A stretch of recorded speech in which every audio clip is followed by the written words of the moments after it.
Una sola frase en uno de los libros de matemáticas más antiguos tenía la clave para comprender el universo. Elementos de Euclides se ha publicado en más ediciones que ningún otro libro, con excepción de la Biblia. Fue el texto de referencia por más de 2000 años. Pero durante ese tiempo, los matemáticos tenían dudas de una sola frase que parecía un error. A la larga, algunos de los mejores matemáticos se dieron cuenta de que después de todo, Euclides no se equivocó. Pero había más en la historia. Pequeños cambios en esta frase abrieron universos nuevos y extraños de la nada. Sorprendentemente, 80 años después descubrimos que esos extraños universos son clave para entender nuestro propio universo.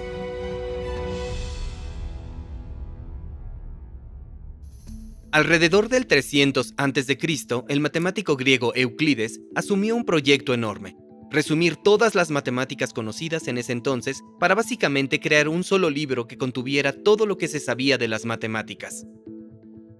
Pero no era una tarea fácil. Antes de Euclides, había un pequeño problema con las matemáticas. Se demostraban las cosas, pero lo hacían dándole vueltas. ¿Por qué un triángulo tiene 180 grados? Porque si tomas dos líneas paralelas... Sí, pero ¿puede haber paralelas? Puedes hacer un cuadrado. ¿Pero por qué existe el cuadrado? Había esta recursividad infinita de la razón fundamental por la que algo es verdadero. Es como en el diccionario. Cada palabra se define en función de otras palabras. ¿Cómo se llega a la verdad fundamental? Euclides usó la solución que introdujeron los griegos. Aceptemos que unas cuantas de las cosas más simples y básicas son verdaderas. Estos son nuestros postulados. Con base en los postulados, podemos probar teoremas de uno en uno para construir la matemática usando la lógica. Mientras estas primeras afirmaciones sean verdaderas, todo lo que siga a partir de ellas debe ser definitivamente verdadero. Perfeccionó la regla de oro de las pruebas matemáticas rigurosas en la que se basa toda la matemática moderna. Euclides usó este método cuando publicó su serie de 13 libros llamada Elementos, en la que demostró 465 teoremas cubriendo casi todas las matemáticas conocidas por entonces, incluso geometría y teoría de números. Y todos estos teoremas se basaban en algunas definiciones, unas cuantas nociones comunes y 5 postulados. Vamos directo al libro 1 y este libro empieza en definiciones. Por ahí hay que empezar. Las definiciones son: un punto es lo que no tiene partes, una línea es una longitud sin anchura, y los extremos de una línea son puntos. Por línea se refería a una curva y esta tiene extremos. Una línea recta es aquella que yace igualmente respecto a sus puntos, etcétera, etcétera. Hizo 23 definiciones, y luego están los 5 postulados. Los primeros 4 son sencillos. 1. Si tienes 2 puntos, puedes trazar una línea recta entre ellos. 2. Toda línea recta se puede prolongar indefinidamente. 3. Dado un centro y un radio, se puede trazar un círculo. Y 4. Todos los ángulos rectos son iguales entre sí. El postulado 5 se pone más serio. ¿Qué es? Que si una línea recta al incidir sobre 2 líneas rectas hace los ángulos interiores del mismo lado menores que 2 ángulos rectos, las 2 líneas rectas prolongadas indefinidamente se encontrarán en el mismo lado de los ángulos menores a 2 ángulos rectos. ¿De qué rayos está hablando? ¿Es un postulado? Los demás son como de media oración y son más que obvios. Y llega el 5 de repente y es todo un párrafo. ¿Qué está haciendo? Esto hizo sospechar a los matemáticos. Parecía que Euclides se había equivocado. El filósofo griego Proclo pensó que el postulado 5 debía incluso ser eliminado de los postulados, porque es un teorema. Pero si es un teorema, deberíamos poder demostrarlo a partir de los primeros 4 postulados, y eso fue lo que muchos intentaron. Algunos, incluyendo a Ptolomeo y Proclo, creyeron que lo habían logrado. Pero no era así.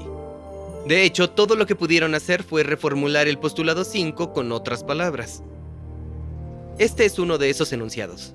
Si tienes una recta y un punto que no está en esa recta, entonces hay una única recta que será paralela a la primera recta. Esta es la razón de que el 5º postulado a veces se le llame el postulado de las paralelas. Cuando falló el método de la demostración directa, otros matemáticos como Alhazen y Omar Khayyam intentaron un enfoque distinto: la prueba por contradicción. La idea es simple. Mantienes los primeros 4 postulados iguales, pero asumes que el 5º es falso. Entonces usas esos nuevos postulados para demostrar teoremas, y si llegas a una contradicción, por ejemplo, verdadero es igual a falso, entonces significa que tu nuevo quinto postulado debe estar equivocado. Y por tanto, la única opción restante es que la versión de Euclides del quinto postulado es correcta y habrás demostrado el quinto postulado. ¿Y qué pasaría si el quinto postulado fuera falso? Según Euclides, por un punto que no está en una recta, puede pasar solo una recta que sea paralela a la primera. Una alternativa es que no se pudieran trazar rectas paralelas que pasen por ese punto. Hay quienes lo intentaron y vieron que entonces la longitud de las líneas tenía que ser finita. Y eso no puede ser. Esa opción se descartó.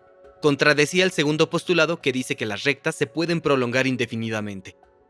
La otra alternativa es que se puede trazar más de una línea paralela por un punto que no esté en la primera recta. Así que eso es lo que hicieron. Asumieron que el quinto postulado fallaba y pensaban, esto tiene que estar mal. ¿Dónde está la...? No podían encontrar la contradicción.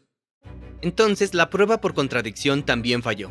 En total, los matemáticos pararon más de 2000 años tratando de probar el quinto postulado, pero todos los que trataron fallaron.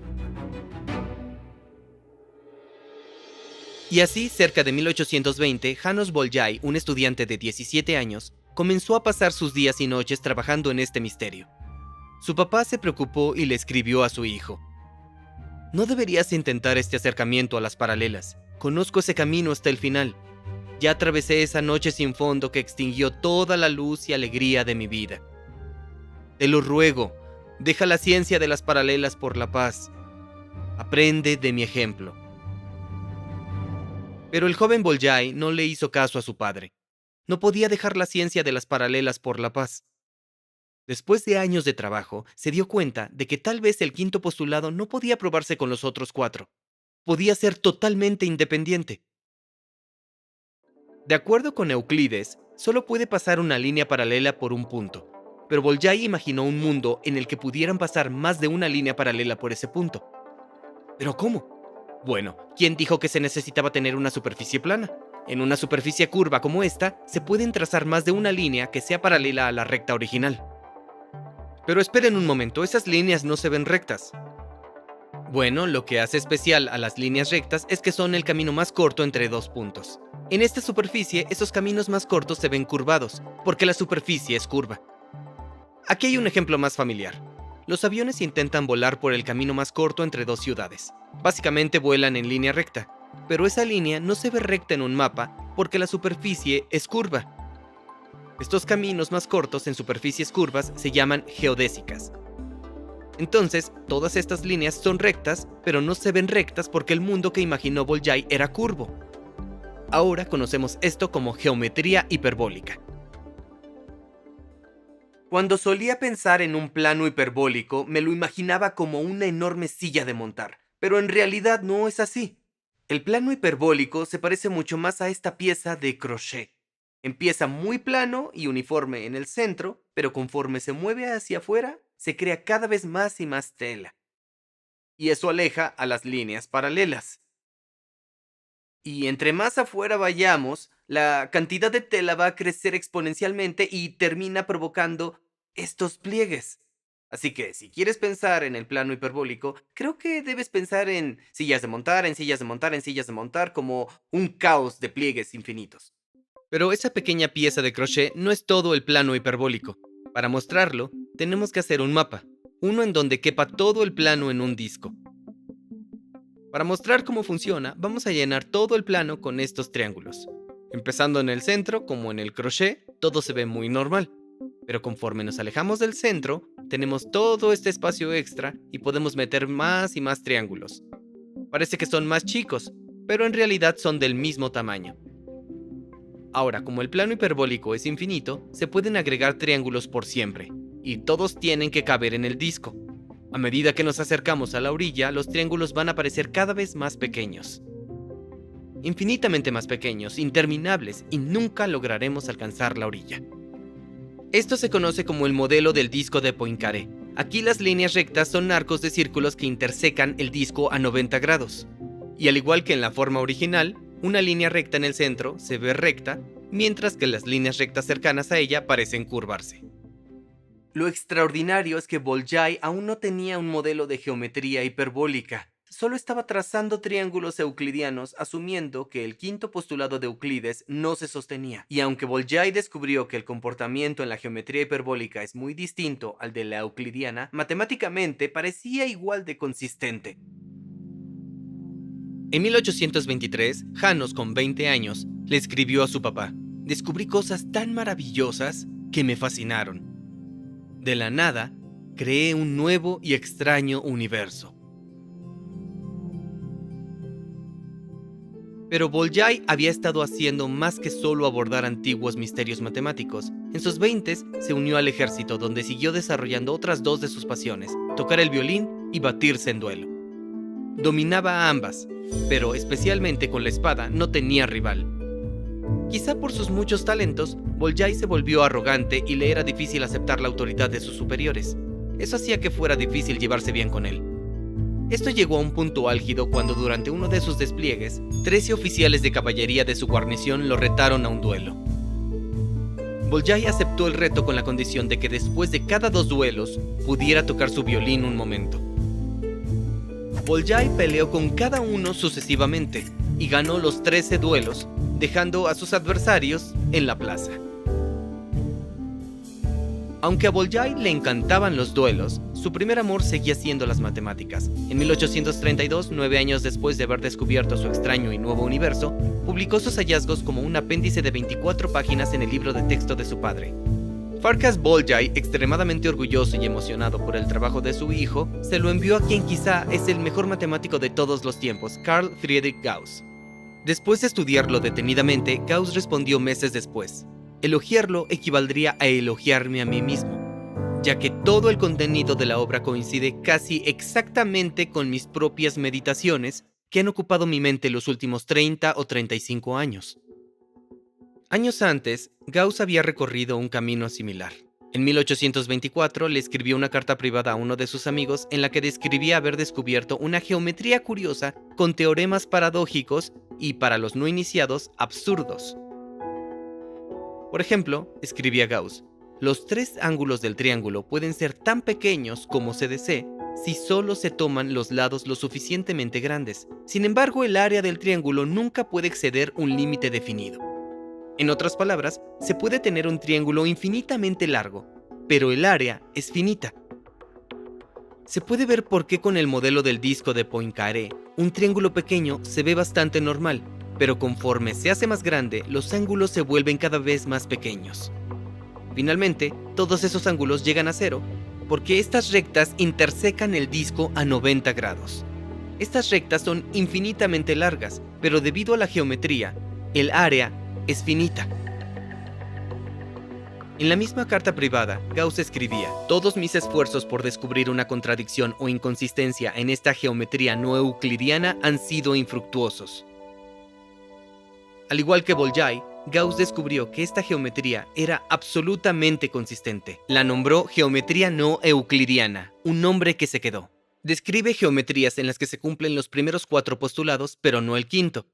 Pero Gauss decidió no publicar sus hallazgos por temor a quedar en ridículo. Esta aversión a un tipo distinto de geometría debería ser al menos un poco sorprendente, porque existe otra geometría con la que deberíamos estar muy familiarizados: la geometría esférica, ya que todos vivimos en una esfera.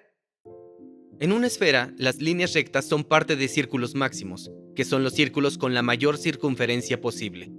En la Tierra, el ecuador y los meridianos son ejemplos de círculos máximos.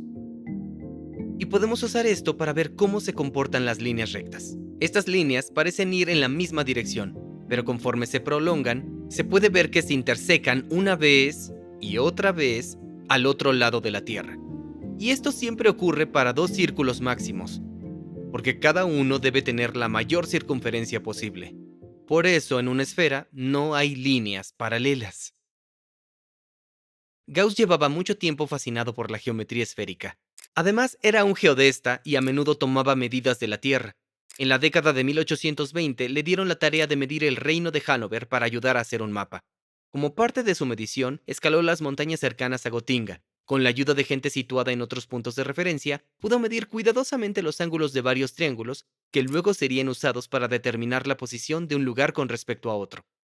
Como referencia para la medición y para ayudar a determinar la redondez de la Tierra, midieron con precisión los ángulos de un gran triángulo formado por 3 montañas. Pero a pesar de sus ideas románticas de tomar mediciones en la cima de las montañas, Gauss no era el correspondiente más amable. Cuando Bolyai recibió la respuesta de su héroe, se sintió devastado, porque creyó que Gauss estaba intentando socavarlo y robarle sus ideas. Quedó tan resentido por la respuesta de Gauss que nunca volvió a publicar. En 1848, Bolyai tuvo que soportar otra pena, cuando se enteró de que el matemático ruso Nikolai Lobachevsky había descubierto por su cuenta la geometría no euclidiana mucho antes que Bolyai publicara su apéndice de 24 páginas. Cuando Bolyai murió en 1860, dejó 20.000 páginas de manuscritos matemáticos sin publicar. Él no supo que Gauss había descubierto la geometría no euclidiana por su cuenta, ni que después de recibir el apéndice, Gauss le escribió a un amigo: "Considero que este joven geómetra Bolyai es un genio de primer nivel". Mientras Bolyai se amargaba, la geometría no euclidiana siguió desarrollándose. Hasta 1854, la geometría esférica no se consideraba geometría no euclidiana, debido a que, en una esfera, las líneas no se pueden prolongar indefinidamente.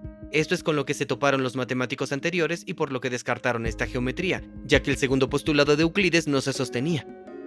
Pero en 1854, Riemann modificó el segundo postulado de una prolongación infinita, algo que es, entre comillas, ilimitado. Y así el segundo postulado se sostiene en una esfera. Con este cambio, la geometría esférica se convirtió en otra geometría no euclidiana válida. Utilizando los 4 postulados generalizados y tomando el quinto como que no hay líneas paralelas, ahora se puede derivar la geometría esférica o elíptica. ¿Consideras que el quinto postulado fue un error? ¿Hubiera sido mejor que no lo hubiera escrito nunca? Si no lo hubiera escrito, habría arriesgado su geometría porque no hubiera podido demostrar mucho de lo que él decía. Es muy hermoso que lo haya escrito. Es hermoso que la gente pasara 2000 años tratando de refutarlo, solo para descubrir que de hecho tenía razón cuando él escribió esto. Pero aunque Euclides acertó al escribir el quinto postulado, cometió un error distinto. Este es el problema con lo que estaba haciendo Euclides. Definición 1. Un punto es lo que no tiene partes. ¿Qué es tener una parte? ¿Qué es una parte? ¿Qué es no tener partes? Una línea es una longitud sin anchura. ¿Qué es tener anchura? ¿Yace igualmente respecto a sus puntos? ¿De qué rayos está hablando? Lo leímos hace 2 minutos y todos dijimos, sí, tiene sentido lo que dice.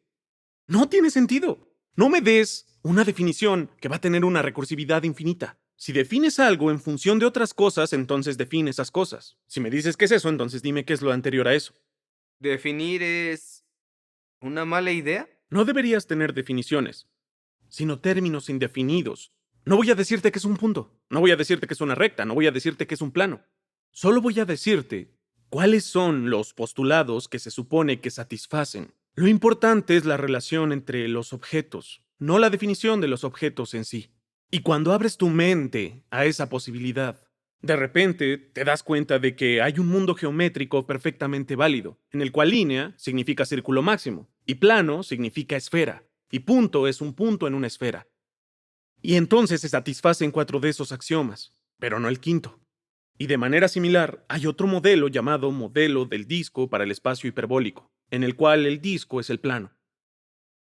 Y cuando digo líneas rectas, me refiero a arcos de círculos que son ortogonales al disco, y los puntos son puntos dentro del disco, y el disco es el plano. Se puede pensar en la geometría como un juego. Los primeros 4 postulados son las reglas básicas necesarias para jugar el juego. Y el quinto postulado selecciona el mundo en el que vas a jugar. Si eliges que no haya líneas paralelas, vas a jugar en geometría esférica. Si eliges una línea paralela, vas a jugar en geometría plana. Y si eliges más de una línea paralela, vas a jugar en geometría hiperbólica. Pero Riemann decidió llevarlo un paso más allá. En lugar de elegir jugar en un solo mundo, ¿por qué no combinarlos todos en uno? Durante su discurso inaugural en 1854 sentó las bases para una geometría en la que la curvatura podría variar de un lugar a otro. Una parte podría ser plana, otra un poco curva, e incluso otra parte con una curvatura profunda.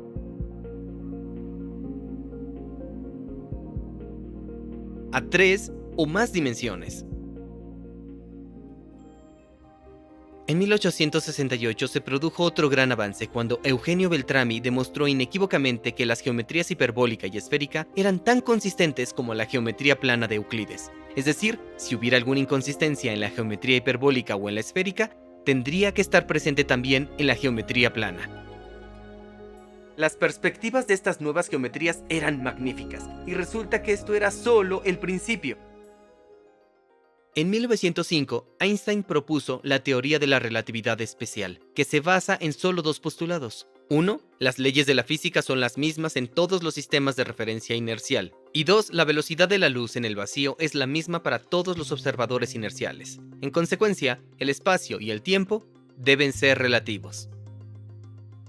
Pero eso generaba un problema para la gravedad newtoniana porque, según Newton, la fuerza de la gravedad es inversamente proporcional al cuadrado de la distancia entre los dos objetos. Pero en la relatividad especial de Einstein, esa distancia ya no está bien definida. ¿En qué sistema de referencia estamos midiendo? Einstein tenía que encontrar una manera de conciliar la relatividad y la gravedad. 2 años después, en 1907, Einstein tuvo el pensamiento más feliz de su vida. Se imaginó a un hombre cayendo del tejado de una casa. Y lo que alegró tanto a Einstein es que se dio cuenta de que mientras el hombre estuviera cayendo, se sentiría absolutamente ingrávido, y si soltara un objeto, este permanecería en un movimiento uniforme con relación a él. Sería como estar en el espacio, lejos de cualquier masa, flotando en una nave espacial a una velocidad constante. Y ese es un observador inercial. Y el gran descubrimiento es que Einstein se dio cuenta de que no son similares, son idénticos, porque no hay experimento que pueda hacerse para determinar si estás en caída libre, en un campo gravitatorio uniforme, o si estás en el espacio profundo, lejos de cualquier cuerpo masivo. Por tanto, el hombre en caída libre también debe ser un observador inercial, es decir, no está acelerando ni experimentando ninguna fuerza de gravedad. Pero si la gravedad no es una fuerza, ¿cómo se explican cosas como que la estación espacial orbite la Tierra? ¿No debería salir volando en línea recta? Los astronautas de la estación espacial también se sienten ingrávidos, y esa es la clave. Es como si viajaran a velocidad constante en línea recta. Se siente así porque eso es precisamente lo que están haciendo. Viajan en línea recta. Entonces, ¿cómo podría esa línea recta parecer curva a un observador distante? La respuesta es porque el espacio-tiempo en el que se encuentra esa línea recta es curvo. Verán, los cuerpos masivos curvan el espacio-tiempo, y los objetos que se mueven por el espacio-tiempo curvo seguirán el camino más corto a través de esa geometría curvada, la geodésica. Y mientras los astronautas de la estación espacial siguen una línea recta, esta parecerá curva a un observador distante porque la Tierra curva el espacio-tiempo a su alrededor. El comportamiento de las líneas rectas en geometrías curvas es fundamental para comprender el universo en que vivimos, y en los más de 100 años que van desde su publicación, la teoría general de la relatividad ha tenido un éxito notable. En 2014, los astrónomos observaron brevemente una supernova, la muerte violenta y sumamente brillante de una estrella. De hecho, vieron exactamente la misma supernova en 4 lugares diferentes. ¿Cómo? Pues entre la supernova y la Tierra, había una galaxia masiva que curvaba el espacio-tiempo. La luz de la supernova, que se propagaba en todas direcciones, seguía varios caminos distintos para llegar a la Tierra, y 4 de ellos llegaron aproximadamente al mismo tiempo. La galaxia sirvió como una lente gravitatoria inmensa. Los astrónomos se dieron cuenta de que otras galaxias del cúmulo también podrían captar la luz de esa supernova, pero con longitudes de trayectoria y potenciales gravitatorios diferentes, por lo que la luz llegaría a la Tierra en momentos distintos. Tras una cuidadosa modelización, predijeron que deberían ver una repetición de esa supernova justo un año después. Y el 11 de diciembre de 2015, tal como se predijo, volvieron a ver la misma supernova. Además de poder observar los efectos de la curvatura del espacio-tiempo, ahora incluso podemos medir las ondas del propio espacio-tiempo, ondas gravitatorias formadas por sucesos cósmicos muy lejanos, como la fusión de agujeros negros.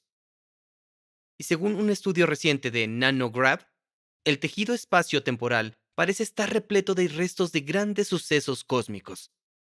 En los 100 años transcurridos desde la publicación de la relatividad general, innumerables descubrimientos han corroborado sus predicciones, y en su núcleo se encuentran las geometrías curvas de Bolyai y Riemann. Pero hasta ahora, Todos los efectos que hemos visto son distorsiones locales del espacio-tiempo. ¿Cuál es la forma de todo el universo?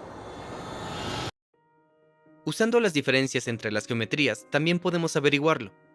En la geometría plana, esperamos que todos los ángulos de un triángulo sumen 180 grados sin falta. Pero en geometría esférica, los ángulos no suman 180 grados, sino más. Del mismo modo, en geometría hiperbólica, los ángulos suman menos de 180 grados. Para determinar la forma del universo, basta con medir los ángulos de un triángulo. Y medir un triángulo es precisamente lo que hacía Gauss hace 200 años. De hecho, esto llevó a algunos a especular con que en realidad estaba intentando medir la curvatura del espacio mismo. El ángulo que encontró, 180 grados dentro del error de observación. Pero eso no debería ser muy sorprendente. Tomemos como ejemplo este globo que se aproxima a una esfera. Si trazo en él un pequeño triángulo, la superficie en la que dibujo es prácticamente plana y los ángulos dentro del triángulo sumarán esencialmente 180 grados. Pero si hago el triángulo lo suficientemente grande, entran en juego los efectos de la curvatura y entonces los ángulos del triángulo sumarán más de 180 grados. Y este era el problema del experimento de Gauss. Incluso si intentaba medir la curvatura del espacio en sí, de lo cual no hay pruebas sólidas, el triángulo que midió habría sido demasiado pequeño en relación con el tamaño del universo. Entonces, para superar el problema de escala que encontró Gauss, tenemos que ampliar los triángulos formados entre montañas hasta los triángulos más grandes que podamos. Y como mirar cada vez más lejos es lo mismo que mirar al pasado, tenemos que retroceder en el tiempo lo más posible hasta la primera luz que podemos ver. El fondo cósmico de microondas, o CMB en inglés, una imagen de cuando el universo tenía solo 380.000 años. Aunque el CMB es casi totalmente uniforme, hay algunos puntos ligeramente más calientes o más fríos. Sabemos a qué distancia está el CMB, así que si podemos calcular el tamaño de uno de esos puntos, podremos trazar un triángulo cósmico. Se cree que las primeras variaciones de densidad y temperatura se originaron a partir de fluctuaciones cuánticas en el universo primitivo, que luego estallaron al expandirse el universo. Pero debido a esta rápida expansión, no todas las regiones pudieron estar en contacto causal. Con la información que tenemos de cómo evolucionó el universo primitivo, los astrónomos pueden predecir con qué frecuencia deberían aparecer manchas de distintos tamaños en el CMB.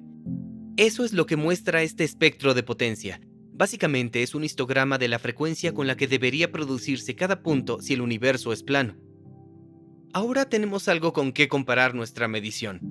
Si el universo es plano, el ángulo que midamos en el cielo debería ser el mismo que esperamos, pero si el universo es curvo como una esfera, los ángulos del triángulo deberían sumar más de 180 grados. Por lo que el ángulo que midamos sería mayor que el previsto, y este pico se desplazaría a la izquierda. De igual forma, si el universo tiene una geometría hiperbólica, las manchas serían más pequeñas de lo previsto, y este pico se desplazaría a la derecha. Entonces, ¿qué medimos? Esta es la información de la misión Planck, que es prácticamente la que esperaría si el universo fuera plano.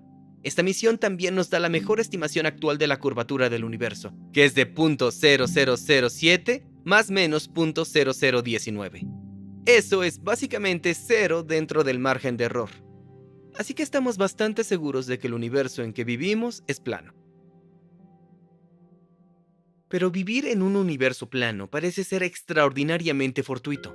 Actualmente la densidad de masa-energía promedio se reduce al equivalente de unos 6 átomos de hidrógeno por metro cúbico.